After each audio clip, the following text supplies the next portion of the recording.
This is the story of Rudius, a man who hits rock bottom so hard in his first life that the ground practically bounces. Jobless, hopeless, and locked away from the world, he spends his days wasting away in a room full of regrets and what-ifs. But fate gives him one last shot. After dying in a moment that's more sad than heroic, he wakes up in a brand new world, a fantasy realm full of magic, monsters, and second chances. He's born again, but with all the memories of his previous life still intact. This time, he's determined to do things right. No more hiding. No more wasting time. Now a teenager, Rudius travels the world, not just to survive, but to search for something, his missing mother, who disappeared during a massive magical disaster. The story continues, and just after the great teleportation disaster, Sylphie opens her eyes to realize she's not on solid ground, she's floating midair like a confused balloon that forgot how gravity works. Meanwhile, far away in the palace, Princess Ariel is enjoying her afternoon tea, completely unaware that a human cannonball is about to drop into her life. From the way people speak around her, it's clear Ariel isn't just some noble, she's the second princess and a serious contender for the throne. Suddenly, a loud explosion shakes the calm, snapping everyone out of their fancy tea party mood. Luke, Ariel's guard and resident no-nonsense guy, immediately shifts into battle mode. A massive boar charges onto the scene, and it's not the kind of farm animal anyone wants to pet. Back up in the sky, Sylphie is still soaring, and for some reason, because life just loves drama, her hair turns completely white midair. No warning, no explanation, just magical hair dye from the heavens. Back on the ground, the guards try to hold their own against the raging boar, but they get knocked back like amateurs. One brave soul prepares to make a final stand, knowing it's probably a one-way ticket. Just then, Sylphie finally finishes her aerial tour and crash lands right on the boar's head. It's not elegant, but it's effective. Sylphie knocks herself out cold, and the boar's face looks like it seriously regrets showing up today. Ariel sees the fallen guard who gave his life to protect her, but before she has a moment to mourn, Luke snaps her attention to the unconscious girl lying nearby. Recognizing that Sylphie saved her life, Ariel orders her to be brought to the palace for care. When Sylphie wakes up, she finds herself in a fancy room, face to face with a mirror that shows her reflection. Her hair is white, like snow, definitely not how she remembers it. Ariel greets her calmly and explains that she's now in the palace of Asura. She then gently asks Sylphie where she came from. Sylphie, still a bit dazed, replies that her home was Buena Vista. That's when Ariel steps into her political role. She informs Sylphie that her village was attacked and her people are missing. And technically, sneaking into the royal palace like this is considered a crime worthy of punishment. But with a flick of her royal charm, Ariel spins the situation into an opportunity. She offers Sylphie protection, under one condition. So just like that, Sylphie becomes her squire, leaving her old life behind and stepping into a new one filled with secrets and politics. She puts on dark glasses, keeps her voice quiet, and pretends to be a boy. The disguise is surprisingly effective. Over time, people start calling her Silent Fitz, the mysterious guard who never speaks unless it's with magic, and usually that magic sends something flying. Fitz quickly becomes Ariel's shadow, always nearby at palace events and noble gatherings. During these gatherings, it becomes clear that Ariel has her work cut out for her. She's not the only one aiming for the throne. She's got an older sister and two brothers ahead of her in line, and none of them are rooting for her success. One of those brothers, Jira, makes his dislike for Ariel loud and clear. He doesn't just undermine her in private, he openly mocks her at royal parties like he's auditioning for Worst Brother of the Year. While Ariel holds her composure, Fitz stays alert, standing by quietly until something awkward happens. During one such party, Fitz starts feeling dizzy and lightheaded, probably from the stress, or maybe just not eating enough royal snacks. While trying to recover, some sleazy noble creeps up and grabs her hand without warning. She tries to pull away, and in doing so, knocks over a glass of wine. It splashes, it spills, and suddenly everyone's staring. Classic Fitz moment, 0 words, all drama. Ariel, cool as ever, diffuses the moment like a pro. She sings, quite literally, pulling everyone's attention away from the mess. Fitz apologizes afterward,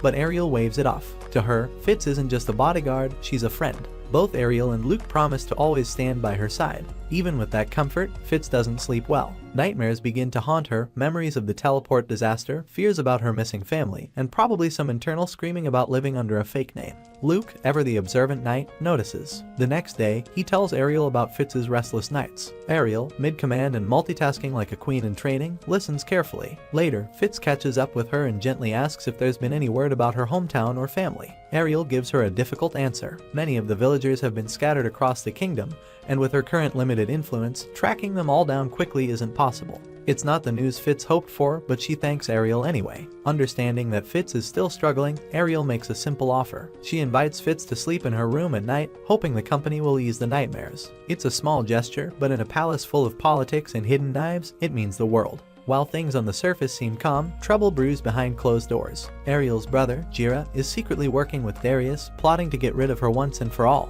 The palace may look like gold and marble, but there's no shortage of snakes and fine clothes. Meanwhile, that night, Fitz arrives at Ariel's room as promised. What she doesn't expect is to be suddenly tossed onto the bed. For a brief second, things get a little confusing. Fitz freezes, wondering if this is about to become a very different kind of night. Thankfully, Ariel is just messing around, pure mischief, nothing more. They laugh it off and spend some time talking. Real conversation, not orders or formalities. It's a simple moment that brings them closer. For once, it feels like two friends sharing a peaceful night, not a princess and her guard pretending the world outside isn't falling apart. Eventually, they fall asleep. Fitz finally gets some rest, smiling as sleep takes over until a chilling presence near the bed jolts her awake. A figure stands over them, an assassin, silent and deadly. Ariel stirs just in time to see Fitz leap into action, fearless and sharp. She clashes with the intruder, and while her strength clearly outmatches him, the assassin quickly changes tactics and goes straight for Ariel. Fitz moves to protect her, taking a poison knife cut across her body. She grits her teeth, staying conscious just long enough to unleash a powerful wind spell at close range, blasting the assassin away and knocking him out cold. But the damage is done. Fitz collapses, slipping into unconsciousness. By the next morning, palace investigators identify the attacker. He's none other than the infamous Nightshade Eagle, a noble assassin known across the kingdom. Even more troubling is the truth behind the attack. It was an inside job. The threat didn't come from outside the palace walls, it came from within. With tensions rising and danger closing in, Ariel's advisors urge her to leave. Disappearing for a while, perhaps under the cover of studying abroad, might be the safest choice. Though she's hesitant, Ariel understands the risk. Staying would only invite more attacks. That's when Luke steps forward, promising to go with her without a second thought. Ariel, usually so composed, is deeply moved by his loyalty. As for Fitz, once she recovers, Ariel decides it's time to tell the truth. She removes Fitz's glasses, symbolic and literal, and confesses that the entire act, the disguise, the silence, it can end. Fitz is free to choose her own path now, but Sylphie, because she's always been more heart than ego, doesn't get angry. She simply says she wants to stay with Ariel. Not out of duty, not because of a title, but because they're friends. With the decision made, she puts her glasses back on, ready to keep playing the part if needed. Together, Sylphie, Ariel, and Luke leave the palace, stepping into uncertainty with the kind of trust and loyalty that even politics can't fake. On the other side of things, Ruddy is sitting silently in a carriage, his face blank and his thoughts heavy. Even though he has already decided to search for his mother, the recent departure of Eris, who he still mentally calls Alice like he's in denial, has left him emotionally mute. He's heading north now, carrying more baggage in his heart than in his pack. Along the road, fate throws in a familiar face. He runs into a member of the adventuring group Counter Arrow. One of them, Susan, notices immediately that Ruddy's about one sigh away from turning into a cloud of despair. She tries to talk to him, gently asking why he's going north. But Ruddy, still stuck in full emo mode, doesn't answer. That's when Sarah steps in. She's not one to tiptoe around anything, and she calls Ruddy out for his attitude. Susan's trying to help, after all. Ruddy finally realizes something. Sarah's pushy, fiery, and reminds him a lot of Eris. A little too much, actually. So, he opens up and explains that he's searching for his mother. Susan then asks the obvious, how does he plan to find her in the massive northern region? Ruddy's plan, if you could call it that, is basically just wander and hope. Not great. Susan, seeing the mess he is, offers help. She gives him some useful information about the northern territories. Most of the countries there are poor, struggling to get by. But there are 3 that stand out. They've formed an alliance focused on developing magic. That's where they're headed next. Soon, the group arrives at their destination. Ruddy pays for a month at the inn, goes up to his room, closes the window, and flops onto the bed to sulk. Professional sulker, this one. After letting the gloom settle, he pulls himself together and heads to the Adventurers Guild. There, he officially disbands his old team, staring at the team card for a few extra seconds. There's a twinge of emotion, nostalgia, guilt, or maybe just regret, but he hands it over. After that, he grabs a solo high-risk quest. The kind that says, warning, this might kill you in fine print. The lady at the front desk isn't convinced. She keeps asking why he disbanded his team. Ruddy doesn't have a good answer, mostly because even he doesn't know if it was a brave decision or just another episode of Sad Boy Magic Hour. Luckily, Susan swoops in. She sees what he's up to and offers to take on the quest with him. She knows Ruddy needs serious money if he wants any hope of tracking down his mother, and high-risk quests mean high rewards. Afterward, Susan brings Ruddy to meet her team. They plan to leave from the North Gate the next morning. Everyone seems on board, except Sarah, who looks about as excited as someone being asked to team up with a wet mop. She's not thrilled about working with Ruddy, but the job is too big to ignore. Early on the second day, Ruddy waits by the North Gate, ready and awkwardly early, as always. Not long after, Susan and her team arrive. The group heads out, and introductions begin along the road. Turns out Susan isn't just the friendly face of the crew, she's the vice captain. Timothy, the one with the calm vibe and leadership energy, is the actual captain and doubles as their magic defender. Mimir is the team's healer, and Patris, like Suzanne, is on frontline duty. Then there's Sarah, the team's center archer and also their reigning queen of sass. Sarah makes it clear right away she's not exactly thrilled about Ruddy being here. She's only tagging along because Suzanne asked, not because she trusts Ruddy. She even warns him if anyone gets hurt because of him, especially if someone dies, she won't forgive him. Zero sugarcoating. All edge. Susan steps in before the tension gets too heavy. She admits that in the future, she might not always stick with the same group. There could be changes, maybe even parting ways. When Sarah hears that, she gets a bit quiet, like someone realizing her favorite band might break up. Susan explains that while she's allowed to do what she wants for now, eventually, Sarah will need to learn how to work with different kinds of people. And let's be honest, Ruddy's the perfect test subject for patience training. When they arrive at the Bears' hunting grounds, the team gathers to discuss their plan. Ruddy listens but feels like he's just floating in the background. The plan doesn't give him a clear role, so he suggests jumping into the front line. Naturally, this rubs Sarah the wrong way again. To her, Ruddy seems like the guy who doesn't get the memo but still tries to lead the meeting. Once again, Suzanne steps in before it becomes a full-blown argument. She cools things down, even though her patience is definitely being tested. Ruddy, needing a break from all the attitude, steps away to get some fresh air. Timothy follows. He offers an apology on Sarah's behalf, explaining that she's not a bad person, just a little too fired up sometimes. Then he compliments Ruddy, saying he's impressed. Apparently, he's never seen anyone use magic without chanting. Ruddy, for once, gets credit without drama. While Ruddy and Timothy talk, Suzanne and Sarah scout ahead. They find the bear's lair and see something promising. All the monsters are asleep. The moment the team reaches the bear den, Timothy starts things off with a flashy fireball that wipes out one of the monsters in a single hit. It wakes the rest up, and soon a whole crowd of angry bears starts rushing toward them. Ruddy quickly reacts, raising up a wall of earth to block their charge. That gives Timothy enough time to blast through more of them, one by one. At first, Suzanne thinks this is going to be an easy win, clean and simple, but Ruddy gets a strange feeling in his gut. He crouches down and listens. Off in the distance, he hears it, a low rumble. Before long, the forest starts to move. Hundreds of bears start pouring out from deeper within. It's no longer a skirmish, it's a full-blown bear invasion. Timothy calls for everyone to retreat, but Ruddy hesitates. He wants to fight, to prove himself, but even he knows the odds are hopeless. So he freezes, staying right where he is, mentally preparing for the worst. Then, out of nowhere, Susan jumps in front of him and takes the hit meant for him. The rest of the team doesn't run either. They all stand their ground, willing to fight to the end. Ruddy, completely stunned, watches them risk everything. He can't understand it at first, why no one is fleeing, why his heart is racing, why his emotions are suddenly out of control. As he watches them desperately try to hold back the wave, something clicks. It finally makes sense to him. This is what it means to have comrades. People who stand and fight, not because they have to, but because they care. But even with their bravery, the group starts to lose ground. The bears keep coming. That's when Ruddy steps forward. Sarah tries to stop him, confused by what he's doing. But Ruddy calmly tells her he's got it covered. He begins preparing his magic, focusing harder than ever. Then, with power and precision, he unleashes a massive spell that wipes out the threat in one go. The next day, the team collects their rewards. Susan thanks Ruddy, saying his magic saved all of them. But Ruddy doesn't take the credit. He tells her it's thanks to them, because being with them helped him find something he'd lost, his confidence. Even Sarah, the team's toughest critic, offers him a quiet thank you. The cold wall between her and Ruddy finally starts to crack. After submitting the quest at the guild, Ruddy returns to his room. He opens the window, letting in the crisp northern air. It's a small action, but it means everything. He's finally ready to let others back into his heart. Sitting by the fire, Ruddy reflects. He thinks about the times he gave up on himself. He remembers how far he had fallen, and how much he had forgotten about courage, about hope, about the value of connection. His thoughts bring tears to his eyes, but not the kind born from weakness. These are the tears of someone who finally understands his own pain. He's lost so much, but he's also gained more than he realized. Now, Ruddy is determined to leave something behind in this world. Not just memories, but meaning.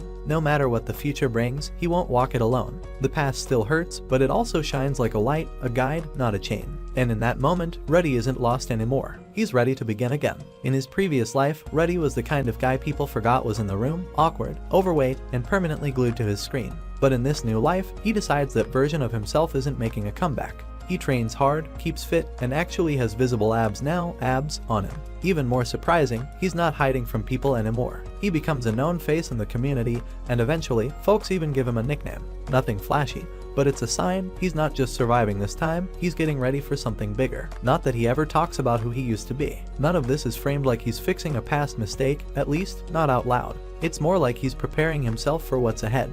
part of that means building up a solid local reputation.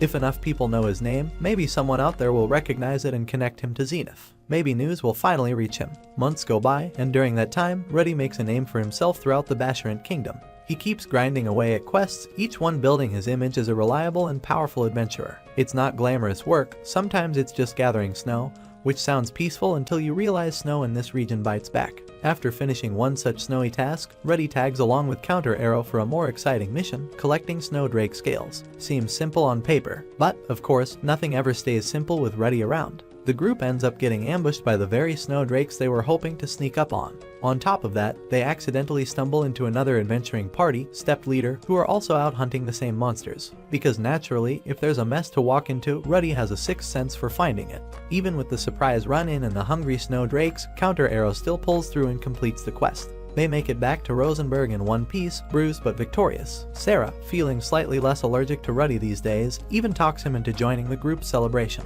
For once, he agrees, not because he suddenly loves parties, but because being around people who don't hate his guts feels nice. Of course, peace doesn't last long. At the party, the leader of Stepped Leader, Soldat, gets a few too many drinks in him and starts running his mouth. He's bothered by Ruddy, though not for the usual reasons. No, Soldat's problem is that Ruddy doesn't go all out. He can sense there's something more behind the quiet maid's routine, and it ticks him off. Drunk adventurers and wounded pride, always a great combo. The next day, the hangover isn't even the worst part. Ruddy hears devastating news, Mimir is and Sarah is missing. The rest of Counter Arrow barely made it out of their quest after a blizzard hit, and they had no choice but to retreat. Wasting no time, Ruddy heads straight for Trier Forest, solo. He takes down the snow buffaloes like it's just another chore, no hesitation, no nonsense. Then, with quiet focus, he finds Mimir's remains and gives him the respect he deserves. But it's when he finds Sarah's earring near the wreckage of an ice fall treant that Ruddy's heart sinks. For a moment, he fears she's gone too. Luckily, she's not. Ruddy faces down the towering treant, and once again, when it counts most, he delivers. He rescues Sarah, battered but alive. Back in town, the group welcomes him with thanks and relief. Sarah, once his harshest critic, gives him genuine gratitude. But for Ruddy, it's more than a job well done. For the first time in a while, he doesn't feel like a burden or an outsider. He feels like he belongs. In their thanks, he finds something heavier than praise. He finds a sense of forgiveness, even if no one says it out loud. That night, he finally gets what he's been needing for far too long, a full night's sleep, without the weight of guilt pressing down like a mountain. After his heroic rescue of Sarah, Ruddy becomes a regular face at Counter Arrow's celebrations. His nickname, Quagmire, starts gaining weight, and not just because it sounds cool, it actually means something now. People are talking, and for once, it's not to mock him. The party grows more lively each time, and Ruddy, shockingly, keeps showing up. Socializing voluntarily. Growth. Sarah, now more comfortable around Ruddy, pulls him aside with a personal request. She wants help shopping for a new dagger. The rest of the party finds this both sweet and hilarious, mostly because watching Ruddy try to handle casual affection is like watching a cat try to swim. He agrees, and what follows is basically a date in everything but name. They end up buying 2 daggers, then hit up a pub where Sarah gets just a little too cozy with her drink. Eventually, at her suggestion, they head to Ruddy's room. Things get close. They're on the verge of something intimate. But despite the atmosphere and his own desire, Ruddy freezes. Something inside him doesn't feel right. It's not about Sarah, it's something buried deeper, a weight he hasn't shaken off. After a quiet, awkward pause, Sarah grows upset and storms out, leaving Ruddy alone with his confusion and guilt gnawing at him. Later that night, Ruddy sits in a tavern, drinking like he's trying to erase himself one cup at a time. He downs one drink after another, looking more like a washed-up poet than a rising adventurer. That's when Soldat finds him, loud, rude, and as always, ready to pick a fight. But this time, it's Ruddy who snaps. He punches Soldat and breaks down in tears, his mask cracking under the pressure of everything he's been carrying. Soldat, surprisingly, doesn't fight back. Instead, after hearing Ruddy spill the story of how Eris left him, he does something completely out of character. He helps. He drags Ruddy over to the escort district, probably figuring if anything can snap him out of this spiral, it's a distraction. There, Ruddy ends up meeting Elise, someone he helped months ago when he healed her sister. She remembers him well and greets him warmly. Ruddy stumbles back from the escort district with Elise, only to be met with a dose of harsh reality from Soldat. Apparently, word's getting around, Ruddy has hit a new low, both emotionally and, well, physically. According to Soldat, the guy's officially impotent. Not exactly the heroic title he was hoping to earn. As they walk away from the red light district, Soldat tries to drop some wisdom. He tells Ruddy to slow down, clear things up with Sarah, maybe talk it out like an adult. But Ruddy, drunk, bitter, and now nursing both heartbreak and embarrassment, just keeps digging his hole deeper. He starts bad-mouthing Sarah, claiming she's not even attractive, because clearly, the best way to heal is to torch every last bridge in sight. Unfortunately for Ruddy, the universe has a great sense of timing. Sarah is nearby, with Suzanne, and she hears every word. The betrayal hits like a slap in the face, literally. She slaps him hard, her face full of shock and fury. Then, with zero hesitation, she throws the dagger they picked out together right at his feet, tells him off with finality, and walks away with Susan. Susan doesn't hold back either. She gives Ruddy a solid verbal beatdown before following after Sarah. It's clear he's blown it in a way only Ruddy can. Now alone, drunk, and crushed by his own stupidity, Ruddy breaks. He picks up the dagger, the one that was supposed to be a symbol of a bond, and turns it on himself. He sees no point in anything anymore. But Soledad is faster. He stops Ruddy from doing something permanent and stupid. He doesn't sugarcoat things either, just tells him to stop running and fix what he can. But Ruddy's checked out. He's done. Nothing feels like it matters anymore. Seeing that talking won't help, Soledad shifts gears. He offers Ruddy a spot on a mission, an actual life-threatening one, to a labyrinth in the nearest kingdom. Maybe the danger will shake something loose in him. Ruddy, having nowhere to go and nothing left to care about, agrees. Meanwhile, word starts to travel. Ruddy, now known across the lands as Quagmire, is getting famous for something else entirely. People are talking about how he took down a rogue red dragon. The story catches the attention of Elenali's Dragonroad, who starts asking questions. When she hears Ruddy is in Pippin, Basharant Kingdom, her interest spikes. 2 years roll by since Rudius joined up with Soledad, and sadly, his condition hasn't improved. Physically, he's stronger than ever. Magic-wise, he might just be the most skilled person in the entire region. He even slayed a red dragon all on his own, which is the kind of thing that usually gets songs written and statues built. But as for downstairs, nothing. Still broken. That red dragon feat, though, is exactly what leads Elenali straight to him. She finally tracks Ruddy down, and in true Elenali's fashion, she arrives with important news and zero boundaries. At first, she tries to stay focused. She's got good intel on Roxy and Zenith, after all, but old habits die hard. Before long, she's whispering in Ruddy's ear, sliding in close, and basically doing everything short of lighting a candle. Too bad Ruddy's still stuck in limp mode.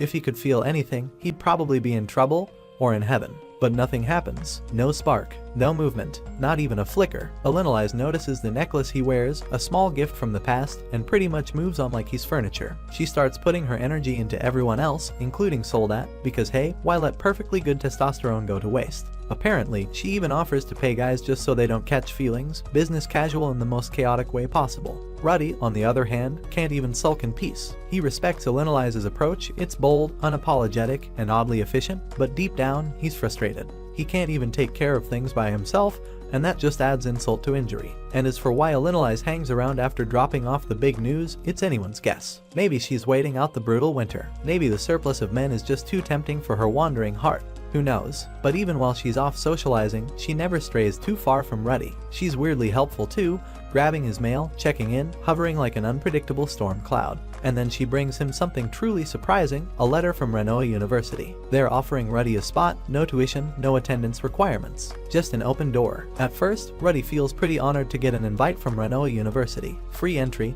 no tuition, no mandatory classes, it's basically a golden ticket with his name on it. But even so, his heart isn't in it. His main goal is still finding his mother and reuniting with his family, and no fancy school offer is about to distract him from that. At least, that's the plan, until the man god shows up again with his usual cryptic warnings and unwanted advice. This time, the message is blunt: if Ruddy keeps chasing his family now, it'll end in disaster. But if he goes to Renoa and investigates the Fatoa teleportation incident, not only might he avoid catastrophe, but the cherry on top, his other problem might finally be cured. That's right, there's a chance his long-standing curse of eternal limpness could actually be lifted. Suddenly, Renoa doesn't sound so bad. In fact, it sounds like destiny. And more than that, it was always supposed to be his goal. The whole reason he even got tangled up with Eris in the first place was because of this school. So, with that push from fate, Ruddy packs up and prepares to leave. Of course, Soledad isn't thrilled. He doesn't cry or anything, but he's clearly feeling it. The guy had been living his best chaotic life lately, especially with Elenali around. Their relationship might have been very casual, but even he can admit it was more fun than he expected. And now, she's tagging along with Ruddy on the trip to Renoa. Soledad, heart bruised and ego dented, just has to accept it. Meanwhile, Ruddy has no idea what's waiting for him at the university, because already on campus is someone from his past, Sylphie. She's been there the whole time, going by a different name, quietly growing stronger in her own way. And if the man god wasn't bluffing, if Ruddy's problem really does get solved at Renoa, well, let's just say there might be a familiar face who's already holding a spot in his heart, ready to see if he's truly back in action. Ruddy finally arrives at Renoa University, where he doesn't even get time to unpack before being tossed into a test. He's matched up in a mock duel against another silent caster known as Fitz. What Ruddy doesn't know, and probably should have figured out, is that Fitz is actually Sylphie in disguise. But Ruddy, being Ruddy, remains completely in the dark. The duel doesn't last long. Ruddy wipes the floor with Fitz like he's playing on easy mode. His skill with silent casting earns him a quick victory and an official welcome as a student. Elinalize also gets in, because of course she does. This woman can charm her way into anything. Later, Ruddy attends a speech by Princess Ariel, who's the current student council president. It's all official and elegant, not really Ruddy's style, but he plays along. After that, he heads to his homeroom class where the real fun begins. There, he reunites with Zenoba, his old muscle-bound figurine-obsessed friend, who's just as loud and strange as ever. Ruddy also meets Linnea Dedoldia, the daughter of Jais, and her rowdy Beast Girl partner Persina. These two seem determined to keep chaos levels high. And then there's Cliff Grimoire, a kid who calls himself a magical genius with the kind of confidence you only have when you haven't been humbled by life yet. Cliff casually mentions he knows Ruddy through Eris, but hasn't seen her in a while. Ruddy doesn't flinch at the mention, but deep down, it probably stings. He also learns that Fitz is technically part of the class, though rarely shows up. That's one mystery wrapped in another, but Ruddy doesn't put much thought into it. Typical. After a short encounter with Fitz, Ruddy bumps into Luke, yet another Grey Rat. Luke reveals he's Ruddy's cousin and wastes no time pointing out that Ruddy's a little slow on the uptake. He hints, quite clearly, that Ruddy should have figured out who Fitz really is by now. But Ruddy, the reigning champ of obliviousness, just smiles and nods, still completely unaware that his childhood friend is right in front of him wearing sunglasses and a new haircut. At this point, someone could put a sign on Fitz's forehead saying "I'm Sylphie," and Ruddy would probably still miss it. While walking back to his dorm like any other day, Ruddy finds himself suddenly holding a very strange item, Princess Ariel's panties. They fall from a window, courtesy of a very clumsy Fitz, and land right into Ruddy's hands like fate itself decided to humiliate him. Before he can even process the situation, a group of female students shows up, sees what he's holding, and immediately jumps to the worst conclusion. Within seconds, Ruddy's got a whole mob ready to label him the Academy's #1 pervert. To make it worse, the dorm teacher shows up and doesn't ask questions, just gets ready to dish out punishment on the spot. But then, out of nowhere, Fitz shows up and steps in like a magical bouncer. Without raising her voice or drawing her sword, she makes it crystal clear anyone who touches Ruddy is going to leave with more than just a bad grade. The teacher and the crowd back off real fast. Fitz doesn't yell, but the energy says she's one breath away from turning the hallway into a disaster zone. With the drama over, Ruddy gets a warning but no punishment. He's confused, a little embarrassed, and definitely still holding panties he didn't ask for. Fitz apologizes for getting him caught in the mess, but Ruddy is just thankful for the save. He doesn't question how or why Fitz had those panties or how she pulled off that dramatic defense. Because, let's face it, he's used to weirdness by now. Instead of clearing things up, Fitz decides to have a little fun. She keeps her identity a secret, watching Ruddy stay clueless while she drops hints that fly right over his head. For the first time in forever, Ruddy's life finally calms down. No monsters to fight, no near-death quests, and no world-shaking trauma lurking around the corner. His days become blissfully routine, working out, crafting little figurines, attending classes, and spending time with either Zenoba or Fitz. It's not exactly thrilling, but it's stable, and for Ruddy, that's basically luxury. Zenoba, as always, is fully obsessed with figurine making. He wants Ruddy to teach him everything, but there's one little issue: Zenoba has the grace of a rock in a porcelain shop. Whether it's controlling mana or using his hands, nothing comes out looking the way it should. Ruddy tries to help, but between Zenoba's brute strength and total lack of finesse, every lesson turns into damage control. Meanwhile, Fitz, who is still very much Sylphie in disguise, keeps up the charade. She enjoys being close to Ruddy without the pressure of the past hanging over them. Since he's still completely blind to her true identity, it gives her a chance to reconnect with him slowly without the baggage.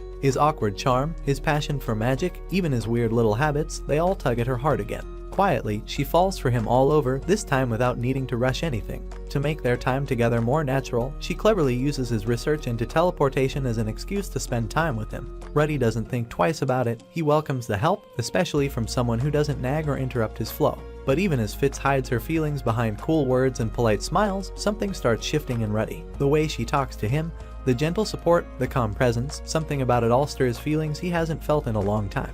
His heart flutters, his thoughts wander, and at one point, he even starts questioning himself. He doesn't know Fitz is a girl, but he definitely knows that being around this person makes him feel something. Poor Ruddy. First ed, now an identity crisis. At this point, life is just trolling him softly. What doesn't help Ruddy's confusion is that Fitz, calm, quiet Fitz, brings him a strange kind of peace he's not used to. Even when she's shy, the rare bold moves she makes have weight. Like when she casually suggests that Zenoba might need a slave to help with his figurine work. It's the kind of idea that shouldn't sound charming, but somehow, Coming from her, it pulls Ruddy even closer. Now, Ruddy hasn't gone full artist mode and made a figurine of Fitz yet, thankfully, or things might get awkward fast. And Zenoba, for all his muscle and volume, doesn't notice any strange energy between Ruddy and Fitz. So when the three of them visit a slave market, everything seems normal enough on the surface. But when they find a young girl who looks like she'd be a perfect assistant for Zenoba, Ruddy steps in and does something that quietly stuns Sylphie. He talks to the girl, patiently, kindly, with care. She's only 6, but Ruddy speaks like someone who actually sees her, not just as property, but as a person. And in that moment, something shifts. Sylphie watches from the side, a soft smile tugging at her lips. This is the same boy she knew, but also not. He's older now, gentler in a way that matters. And when he suggests naming the girl Juliet instead of her original idea, Julius, it lands just right. A small, thoughtful change, but one that makes all the difference. It doesn't take long before the whole thing starts to feel strange in a cute, domestic way. Ruddy, Sylphie, and Zenoba standing around like some odd little family unit. The girl might legally belong to Zenoba, but between Ruddy's soft touch and Sylphie's warm smile, it's hard not to feel like Juliet just gained 2 unofficial parents and 1 large, overly enthusiastic figurine uncle. Sylphie keeps a steady routine these days. Mornings start with running, just like Ruddy's, followed by attending class and spending time with Princess Ariel. She keeps her schedule tight and her emotions tighter, especially around Ruddy, whose emotional radar is still set to sleep mode. Meanwhile, on Ruddy's side of things, life with Zenoba and Julie is going better than expected. In just a month, Julie makes huge progress. She's already casting basic magic without chanting, learning human speech bit by bit, and while technically listed as a slave, everyone treats her more like a bright young apprentice. The vibe is less master and servant and more tiny prodigy with 2 nerdy uncles. As for how the university administration feels about 2 grown men living with a child who doesn't speak much and isn't even 7, well, no one brings it up. Apparently, as long as grades stay up and buildings don't explode, the school is happy to mind its own business. But Ruddy's peaceful bubble gets popped the moment he hears that Linnea and Persina broke his prized statue of Roxy. And not just any statue, the Roxy statue. The one he carved like a devotional act. For Ruddy, that's not vandalism, that's heresy. Fueled by rage, he decides revenge is on the menu. He challenges Linnea and Persina to a fight, and it doesn't take long, he wipes the floor with both of them. They end up tied up, gagged, and stuck in his room, looking more annoyed than scared. Julie, being the curious and weirdly calm assistant she is, helps out like it's just another school project. Now, Ruddy, being Ruddy, tries to test something else while they're restrained. Not to punish them, but to see if his condition has improved. He touches Persina, and gets absolutely 0 reaction from his body. Flatline, still broken. Naturally, Linnea and Persina expect things to go downhill fast, because the setup looks bad, really bad. But Ruddy, to his credit, doesn't take things in that direction. He might be petty, emotional, and a little bit weird, but he doesn't want to go too far. He just wants to make a point, not cause lasting damage or end up on the wrong end of university law. In the end, it's not justice, and it's definitely not mature. But for Ruddy, it's something. Even if he still can't feel anything below the belt, he at least walks away with his weird moral compass still mostly intact. Sylphie eventually finds out about the entire Linnea and Persina situation, yes, all of it. The tying up, the insults, the hunger strike, the complete breakdown of dignity, and Ruddy's awkward attempt at scientific testing. Instead of freaking out, her solution is surprisingly calm: draw on their faces. That's it. Make them look ridiculous for a day, let everyone get a good laugh, and call it justice. Oddly enough, it works. Linnea and Persina, who'd just endured humiliation of Olympic levels, somehow let the whole thing go. Maybe it's because Ruddy didn't insult their families directly, though he did mention them, and not in the most respectful tone. Maybe it's because 24 hours of walking around with dumb doodles on their faces is just embarrassing enough to feel like payback. Or maybe they just want to pretend none of it ever happened. Either way, Sylphie's idea diffuses a potentially huge mess without violence or more weirdness. After the chaos clears out, it's just Ruddy and Sylphie left alone. She pokes around his room, curious and comfortable, and Ruddy lets her explore, except for one sacred corner. His shrine to Roxy's panties, which had already made a public appearance during his earlier meltdown, is now strictly off limits. Ruddy suspects that Fitz might not be emotionally ready for such holy relics, and honestly, that's probably for the best. Instead, she settles for touching just about everything else. She treats his space like a museum, checking out trinkets and books with quiet interest. Eventually, they both end up lying on a pillow together, close enough to feel the tension in the air. She lightly teases the idea of removing her glasses, dangling the moment just enough to make Ruddy's heart do a confused little flip. Ruddy, still unsure of his feelings, finds himself incredibly curious. What does Fitz really look like under the shades? Why does this boy make his chest feel tight? Why does his brain keep trying to connect dots he's not ready to see? But just as quickly as the moment arrives, it passes. Sylphie backs off, giving a polite excuse that removing the glasses isn't allowed. And Ruddy, emotionally clumsy as ever, just nods, still completely missing the truth that's been sitting inches from his face this whole time. Cliff, the usually uptight, sharp-tongued loner who barely tolerates Ruddy's existence, finally lets down his walls, though only after Ruddy saves him from getting thoroughly wrecked in a fight. Maybe it's gratitude, or maybe it's just that Cliff needed someone to talk to, but either way, he opens up. And then comes the bombshell, he's in love with Elinolise. Naturally, Ruddy panics a little, not only because Elinolise is, well, Elinolise, but because he knows her curse, the one that makes her need romantic attention constantly, or else her health takes a nosedive. Ruddy's not sure whether to laugh, cry, or warn Cliff with a neon sign that says abandon hope.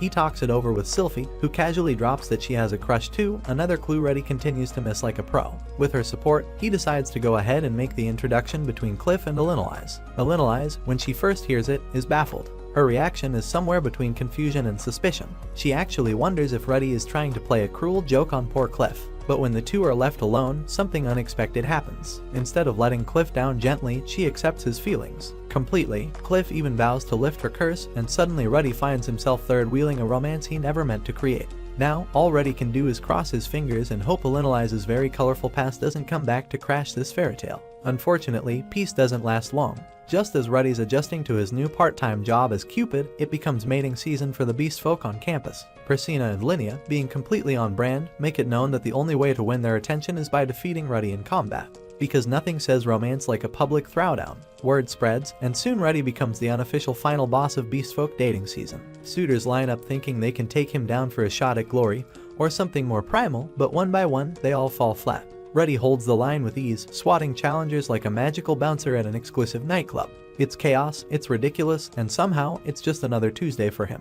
After wiping the floor with a crowd of beast folk hopefuls, Ruddy finally receives his reward. And, in true Persina fashion, it's completely inappropriate. She offers up Linnea's chest as a prize, without, of course, getting Linnea's consent. Ruddy, already operating on zero self-awareness and probably even less shame, goes ahead and accepts the offer like he's won a carnival prize. Linnea, once again, finds herself the unfortunate side character in Ruddy's bizarre emotional arc. But the challenges don't stop with lovesick beastmen, because, naturally, this school apparently has an open-door policy for absolute chaos. The Demon King himself strolls in, none other than the fiancé of Demon Empress Kishirika Kishirisu. He arrives with the full intent to fight Ruddy. Not over love, not over honor, just curiosity. He wants to know if the guy Kishirika keeps praising is actually worth all the hype. Ruddy, never one to shy away from a fight or a chance to run his mouth, takes the bait and responds with some well-placed banter. Instead of trying to intimidate the Demon King, he pokes at his ego with questions, tossing out casual doubt over Kishirika's taste in men. Naturally, this lights a fire under the guy. The fight kicks off, and Ruddy doesn't hold back. He launches one of his most powerful attacks, one strong enough to take off not one, but two of the Demon King's arms. That's the kind of power that makes the entire school go silent. Just like that, Ruddy wins the duel. Unfortunately, Demon Kings don't go down quietly. The guy, who insists on being called baddie like he's some friendly tavern regular, grins through the pain and decides to return the favor. He smacks Ruddy hard enough to leave his face looking like he tried to kiss a boulder. And as if getting punched by royalty wasn't enough, Baddie doesn't just disappear afterward. He declares himself part of Ruddy's homeroom class. Somehow, no one questions it. He just shows up, finds a seat, and acts like this was always part of the schedule. Sylphie's crush on Ruddy is reaching the point where it's not even a secret anymore. She blushes, fidgets, and lights up like a lantern whenever he's around. It's obvious to everyone except the man himself. Eventually, even Ariel and Luke take notice and start wondering what the deal is. When they ask Sylphie, she admits the truth, she still hasn't told Ruddy who she really is. This earns her matching looks of confusion. Ariel and Luke can't figure out why she's dragging it out. Sylphie explains her fear that maybe Ruddy's forgotten her, or worse, wouldn't feel the same if he knew. But neither of them pushes her. It's her life, her choice. Still, even if they don't say it outright, it's clear they're both quietly rooting for her. Yes, even Luke, despite how cold he's been to his clueless cousin. Meanwhile, Ruddy hits a wall in his magical research. The concepts of teleportation and summoning start to blur together, and nothing he tries works the way it should. Desperate for help, he finds Sylphie resting and asks for guidance. Without hesitation, she brings him to someone who might hold the answers, Nanahoshi. What Ruddy doesn't expect is what comes next. During the visit, things quickly take a turn. Nanahoshi is calm, but what she says rattles Ruddy to his core, especially when she hints that she was the one who convinced Orsted to bring Ruddy back to life. This is news to him, and before she even explains everything, Ruddy's brain short-circuits. He has a full-blown panic attack, collapsing mid-thought. He wakes up in Sylphie's lap, dazed and shaky. She gently walks him through what he missed. Nanahoshi isn't just a random summoner, she's Japanese, just like Ruddy used to be. And more than that, she might actually be the girl he died saving back in his old life. While Ruddy's been in this world for over 18 years, Nanahoshi only arrived 5 years ago, and unlike him, she hasn't aged a day since. The weirdness doesn't stop there. Her relationship with Orsted is complicated. She's working with him, but there's no love lost. There's no friendship either, it's more like a fragile alliance based on mutual goals. Nanahoshi, unlike Ruddy, doesn't want to stay in this world. Her goal is simple: go home. She fears that if she messes with the world's rules too much, if she disturbs the balance in a way that doesn't belong, she might just disappear entirely. No reincarnation, no restart, just erased. But there's a major roadblock: she doesn't have enough mana to run the kind of experiments that might send her back. So when Sylphie introduces Ruddy, who's basically a living mana battery, it feels like fate stepped in. Or at least like Sylphie unknowingly delivered a cheat code. They strike a deal. Ruddy will lend his mana to Nanahoshi's experiments, and in exchange, she'll share everything she's learned while working beside Orsted. That includes insights that might help Ruddy with the cryptic mission the man god gave him. Most of the conversation happens in Japanese, which leaves Sylphie sitting off to the side like someone stuck at a party where they don't speak the language. She doesn't say anything, but the feeling of being left out clings to her like a heavy coat. Things take a sharp turn when Nanahoshi casually drops a line that stops the room cold. She thinks she might be the cause of the mass teleportation event.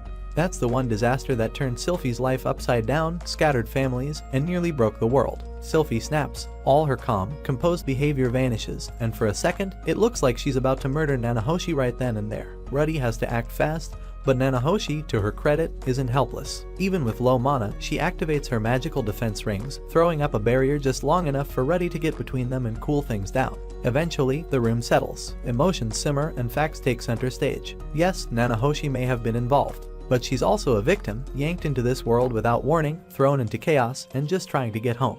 Ruddy isn't ready to fully trust her, but he doesn't see her as an enemy either. And as for Sylphie, she calms down enough to realize Ruddy's heart isn't in danger, and neither is his life. Nanahoshi might be part of a bigger mystery, but she's not a rival or a threat. And as long as Ruddy keeps being the same slightly dumb, totally honest version of himself, Sylphie doesn't have to be jealous of anyone. At 16, Ruddy is finally living the kind of life that doesn't involve near-death experiences every other week. He's respected, feared, and definitely seen as the most powerful student on campus, especially after that explosive duel with Batagati. Of course, that kind of power comes with a price. Being at the top tends to isolate people, and Ruddy's no exception. Still, he sticks to his routine like it's sacred. Every morning starts with a workout, sometimes joined by Batagati, who shows up not to train but to talk Ruddy's ears off. After that, it's classes, conversations with Cliff, and time with Zenoba and Julie during lunch or figurine practice. Julie's still learning, Zenoba's still breaking everything he touches, and Ruddy's still playing teacher to two of the strangest students anyone could ask for. Now and then, Soldat swings by the area,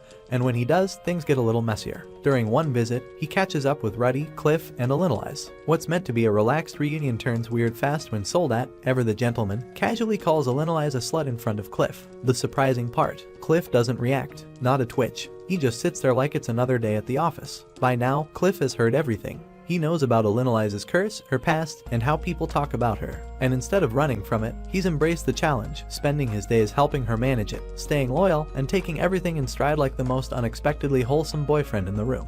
But for Ruddy, despite having a solid routine and social interactions, there's still a fog over the idea of friendship. Sure, people talk to him, and sure, he's part of the scene, but does he actually have friends? He's not sure. That feeling only deepens after a strange moment with Sylphie, aka Fitz. After lunch with the usual group, Ruddy runs into them, and something feels off. Not just work mode quiet or bodyguard stiffness, off. Fitz doesn't act quite like themselves, and Ruddy picks up on it, even if he doesn't know what it means. Luke brushes it off later, saying Fitz was just doing their job, nothing more. But Ruddy can't shake the feeling. Maybe it's nothing. Or maybe it's just one more mystery wrapped in his already confusing relationship with someone he still doesn't realize he's known for years. Ruddy could really use someone to talk to. But with Zenoba and Julie off doing their own thing, Batagati showing up only when the mood strikes, and Nanahoshi too busy trying to figure out how to summon people without blowing up the world again, Ruddy finds himself completely alone with his thoughts. And those thoughts are getting annoying. With nothing better to do, he decides to visit the library. It's probably the first time in a while he's gone there, thanks to spending so much time with Nanahoshi lately, which, let's be honest, has only made Sylphie more jealous by the day.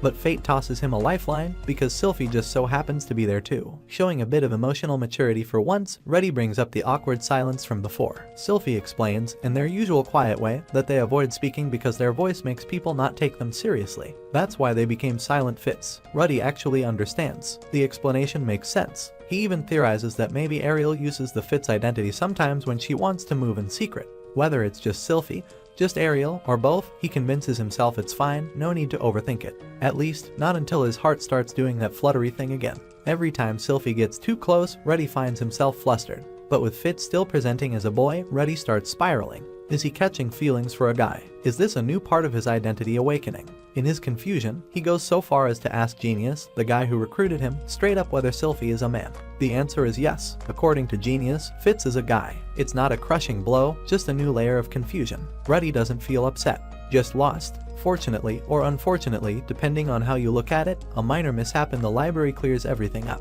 Ruddy, through sheer luck or divine prank, finds out that Sylphie aka Fitz is not a man. He doesn't get a confession, doesn't get the full truth, but the mystery gets cracked just enough. Sylphie panics and bolts, leaving Ruddy alone again, but this time with a very specific piece of clarity. 1. He is absolutely not gay, as confirmed by his very functional physical reaction, and 2. There's clearly more to Fitz than what meets the eye. He doesn't push it. With his Ed still lingering and a fragile connection forming, Ruddy decides not to rush anything. There's something between them, something worth protecting. And if Man-God was nudging him toward anyone, it's probably this confusing, blushing, glasses-wearing mystery of a person. Now that Ruddy finally knows the truth about Fitz's identity, Luke wastes no time. He pulls strings behind the scenes to make sure Ruddy keeps his mouth shut. No drama, no fallout, just quiet control. Ruddy, for his part, could easily confront Luke and Ariel about the whole situation. But instead, he plays dumb. He's not stupid, just smart enough to know that dragging this into the spotlight could cause a mess big enough to feel like a declaration of war. Peace, awkward as it is, feels like the better option. Over in the student council room, Ariel starts thinking about Ruddy's silence. She wonders why he hasn't said anything. Maybe he has some trauma, or maybe he just doesn't like forcing people into corners. Whatever the reason, she sees opportunity. Her new plan: create a situation where Ruddy undresses Sylphie himself, intentionally or accidentally, so there's no hiding anymore. But before launching into strategy mode, Ariel needs to deal with the actual problem, Sylphie's cowardice. She sits her down and asks what she really wants with Ruddy. That opens the emotional floodgates. Sylphie starts imagining a future with Ruddy, a quiet, cozy life together in a home like the one back in Buena Village. She thinks about waking up beside him, going through their daily routines, and sharing warm, peaceful moments. Of course, her thoughts don't stay pure for long. They quickly shift into steamier territory, and she blurts out something a little too detailed, a little too loud. Ariel, keeping her composure like the true royal she is, interrupts the fantasy. She challenges Sylphie to mentally replace herself with another woman in the scene, Nanahoshi, for example. Sylphie does so, and suddenly she's picturing herself peeking through a window while Ruddy and Nanahoshi get very close in a neighboring house. The jealousy hits hard. With that emotional ammo loaded, Ariel lays it out. If Sylphie chickens out again like she did the night before, there won't be a second chance. Ariel will personally ban her from even being near Ruddy. The stakes are clear, and Sylphie agrees. This time, she's in for real. Later on, Sylphie finds Ruddy and asks him for a favor. She spins a story about Ariel being annoyed over nobles boasting about their powerful guards. Ruddy, always ready to punch something, immediately offers to go knock out the competition. But Sylphie corrects him. That's not the plan. Instead, Ariel wants to prove Fitz's worth by retrieving a rare flower, the Freeze Fringe. Problem is, it only grows deep in the Forest of Hail, and it's the dead of winter. The place might as well have a sign that says enter if you're into frostbite. Ruddy, ever the tactician when he's not being a magical mess, suggests they don't need to flex their power directly to get the flower. He figures he can pull some strings, use his connections, and make the whole thing look like a lucky coincidence. Sylphie, always cautious, worries it might backfire. If people find out it's staged, it could embarrass everyone, especially Ariel. But Ruddy has a point. Power doesn't always come from brute strength. Influence, reputation, the ability to move people without lifting a hand, that's power too. And Ruddy, he's finally starting to realize he has more of it than he thought. So he plans to hire a group of 10 adventurers. Not too many to be suspicious, but enough to make the forest trip look like a busy hub of activity. He tells Sylphie they'll all be doing random tasks, gathering herbs, pretending to be lost, whatever it takes, while she alone collects the rare freeze-fringed flower. The spotlight stays on her, but the danger gets spread out. Sylphie is a little unsure about the crowd size, having been told Ariel preferred a low-profile approach, but Ruddy pushes forward with confidence. He assures her she won't be left alone in danger. In fact, he's going with her, no questions asked. After all, she's helped him more times than he can count. Being her escort is the least he can do. Touched by his thoughtfulness and ability to spin the situation into something manageable, Sylphie thanks him. Her nerves ease up a little. With Ruddy by her side, she feels like the plan might actually work. Soon enough, the two of them head into the Forest of Hail. The cold bites hard, the air is sharp, and most sane people would have turned back at the first frostbite in tow. But Ruddy is prepared. His bag is packed with enough supplies to survive an Arctic expedition: blankets, tools, potions, maybe even snacks. Sylphie is quietly impressed. He's come a long way from the impulsive kid she once knew. Ruddy insists he's doing this just because he wants to help, not for praise, not for favors. He doesn't even want payment. That, more than anything, earns him even more points in Sylphie's heart. As they push deeper into the forest, Sylphie discreetly activates a magical communication ring. Its color changes to alert allies outside the forest, quietly locking into place the final layer of Ariel's plan. She also uses her magic to subtly manipulate the weather. Rain clouds begin to form overhead, something highly unusual in the middle of a northern winter. Ruddy notices immediately. He may be carrying supplies and playing it cool, but he doesn't miss much. Ruddy, being a water saint class magician, should have no trouble clearing away a bit of rain. So when the clouds roll in and the downpour starts, he's immediately on edge. Something about the storm feels off. He tries to dispel it but fails, which only adds to his confusion. Sylphie, still playing the part of Fitz, apologizes and blames it on interfering with his staff, but even that explanation feels thin. They decide to take shelter in a nearby cave, which is just big enough for 2 people and a pile of questions. Ruddy, already suspicious of the weather and Fitz's weirdly calm reaction, starts putting the pieces together. The rain is unnatural, too fast, too focused, too convenient. He wonders if someone's trying to slow them down, or worse, target them, maybe even Ariel. But if that were true, why is Fitz so composed? She should be just as anxious. Then it hits him, maybe this delay was planned. Maybe she planned it. Still, he doesn't panic. Instead, he decides to make a fire, pulling out dry firewood he had stashed away earlier. Always the Boy Scout, even when emotionally clueless. He removes his soaked outerwear, revealing a heavy gray robe that's just as wet underneath. Using controlled heat magic, he dries each layer carefully, making sure not to scorch the fabric or himself. Once his clothes are set aside to finish drying, his attention shifts to Fitz. She's trembling, her clothes are soaked, and while she's trying to keep her cool, the cold isn't being polite. Ruddy acts fast, using earth magic to seal off the entrance of the cave, leaving a small gap for air. The cave warms slightly, but the dampness lingers. He considers his options. He could suggest she strip and dry her clothes like he did. But that's a quick way to make things awkward, or worse, offensive. Elves are known for guarding their modesty, and Fitz has been presenting as male all this time. Ruddy's not about to step on a cultural landmine. Instead, he offers a compromise. He'll turn around, close his eyes, and let her handle the drying herself. No peeking, no pressure. But then Fitz surprises him. She insists that he help her undress. The moment is tense, strange, and way outside Ruddy's comfort zone, until his hands reach for her glasses. And that's when everything changes. The glasses come off, and the recognition hits him like a bolt of lightning. Fitz is Sylphie, his childhood friend, the girl who disappeared during the teleportation disaster, the one he feared he'd lost forever. Sylphie can't hold back anymore. The emotions she's been bottling up for years finally burst out,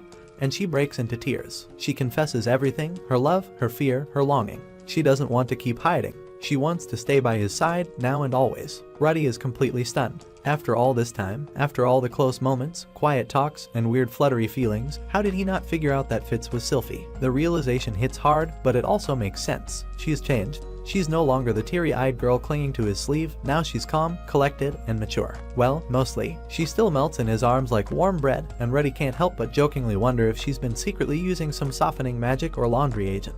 As she explains how she waited for him back in Buena Village, hoping he'd return, Ruddy listens in silence, gently stroking her head while she presses closer. She lifts her tear-streaked face, knows a mess, emotions overflowing. Ruddy's not sure what to say. This kind of raw honesty isn't something he's great at handling. But then she drops a heartfelt confession that leaves him speechless. She's loved him since back then. And now, even more. She begs him not to leave her again. She wants to stay with him forever. Ruddy's brain, already working at half capacity from emotional overload, completely blanks out. He flashes back to all the times Sylphie was there for him. All the moments she stuck close, no matter what. He wonders if part of this is still that same old dependence, or if she's become someone new entirely, someone who stands on her own, someone like the Fitz he had grown to admire. But whatever this confusion is, it doesn't stop what comes next. He leans in and kisses her, deep, honest, passionate. No overthinking, no regrets, just raw feeling. Things escalate quickly from there. They move into more intimate territory, driven by emotion and years of longing. But just as they're ready to take that final step, Ruddy runs face first into the same wall that's haunted him before. His body doesn't respond. Again, the same crushing wave of embarrassment and frustration washes over him, just like with Sarah. And now it's happening with the girl he finally loves, in the most vulnerable moment they've ever shared. Panicked, Ruddy apologizes immediately, trying to explain before things spiral. He braces for shame, maybe even anger, but mostly he's angry at himself. All the growth, all the healing, and still he can't fully escape the scars of his past. Sylphie sees it right away. Ruddy is crushed. His frustration, his fear of rejection, all of it written on his face like a bad spell gone wrong. But instead of recoiling or making things worse, she leans in gently, bringing warmth to a moment that could have turned cold. She reminds him, softly and honestly, that being together doesn't have to mean that. They can still share the night, still be close, without needing to prove anything. That reassurance wraps around Ruddy like a blanket. Sylphie, ever the emotional MVP, suggests they drop the titles and formalities. No more Fitz senpai, just Sylphie and Ruddy. The moment they agree, something shifts, less awkward tension, more natural closeness. They sit together, the fire crackling beside them, filling the quiet with a calm rhythm. With the pressure gone, they talk. Sylphie opens up about everything, her time training in Buena Village, the lessons in magic, the etiquette drills that still haunt her dreams. She shares how she eventually became Princess Ariel's guard, and how the path that led her there was built on hope, grit, and the fear she'd never see Ruddy again. Then she tells him about the pendant, the one he's carried all this time. She made it, a piece of their past, tucked into the present without him even knowing. It's the kind of sentimental gut punch Ruddy wasn't ready for, but definitely needed. The next day, they head back to Rinoa. Ariel and Luke are already waiting, no doubt suspicious of why the flower mission took a little longer than expected. Sylphie pulls them aside to share what happened, not just about the flower, but about Ruddy's condition. Ariel, ever the refined royal with the humor of someone raised in noble chaos, bursts out laughing. Loud, honest, the kind of laugh that's just a little too loud for the situation. But before things get out of hand, Luke steps in with a rare display of grace. He defends Ruddy and, by extension, all men dealing with the same issue. He says it's normal, treatable, and nothing to be ashamed of. In fact, Luke goes one step further. He offers to help. Maybe not personally, but he clearly cares more than he lets on. After fully grasping Ruddy's situation, Ariel and Luke spring into action with all the energy of nobles plotting a royal scandal, but this time, it's to save a love life. Luke pulls out a highly valuable elixir he's been hoarding for a special occasion. It's worth 100 gold coins, so clearly this isn't some off-the-shelf tonic, it's the good stuff. Ariel, meanwhile, takes Sylphie out shopping. The mission: new underwear. Fancy, confidence-boosting, mood-setting underwear. It's not exactly battle armor, but it might as well be for the evening ahead. As they browse the frilly aisles, Ariel and Sylphie scheme about how to gently nudge Ruddy into a romantic setting. The idea of getting him drunk comes up, of course, and there's even a suggestion of a full-blown seduction plan. Luke, ever the too honest guy with too much family trivia, casually drops the fact that Ruddy might not be drawn to Sylphie because of the Greyrat family's ahem preference for women with, well, more up top. It's a brutal blow to morale, but he follows up with a solution, a potent aphrodisiac brewed from rare Badarisu flower petals. It's expensive, rare, and borderline magical. He hands it over to Sylphie with clear instructions and a note of confidence, reminding her of all the times she saved his life. She's stunned, touched, and ready. That night, everything falls into place. Ruddy and Sylphie share the aphrodisiac, and slowly, something shifts. The tension melts, hearts open, and the once impossible becomes real. Sylphie watches, eyes wide, as Ruddy's body responds, finally. After everything, it actually works. By morning, though, Ruddy wakes up alone. For a horrifying moment, it feels like Eris all over again. The pain floods back, raw and sharp, before he even has time to fully process it. Then Sylphie returns, casually stepping in after thanking Luke and Ariel. Ruddy, overwhelmed by the wave of relief, breaks down. This time, there's no abandonment, only love. The trauma that's lingered in his heart for so long begins to fade, and in its place, hope, healing, and full functionality. Overjoyed, Ruddy embraces Sylphie tightly, finally free from the shadow of his past, and shares the good news: he's healed, fully. Later that day, Ruddy visits Ariel with Luke at his side. He thanks her with all the sincerity he can muster, not just for helping with his condition, but for reuniting him with Sylphie. And in that same breath, he shares his next plan: to head north and search for his missing family. Ariel listens, but her response is sharp. If he leaves, he'll be leaving Sylphie behind. That alone is enough to make Ruddy pause, and then declare something even greater. He doesn't want to leave her. He wants to marry her. And just like that, the proposal is made. Sylphie accepts with joy, and the two exchange heartfelt promises to love, support, and never again let go. Ariel, moved by their resolve, releases Sylphie from her role as Fitz and welcomes Ruddy into her trusted circle. As they prepare to move forward, Sylphie takes a moment to sincerely thank both Ariel and Luke, two allies who didn't just guide her through duty and politics, but helped her find her way back to the person she loves. And so, Rudius continues his journey. If you enjoyed watching him fumble through life with magic and memories, don't forget to subscribe, leave a comment, and hit that like button.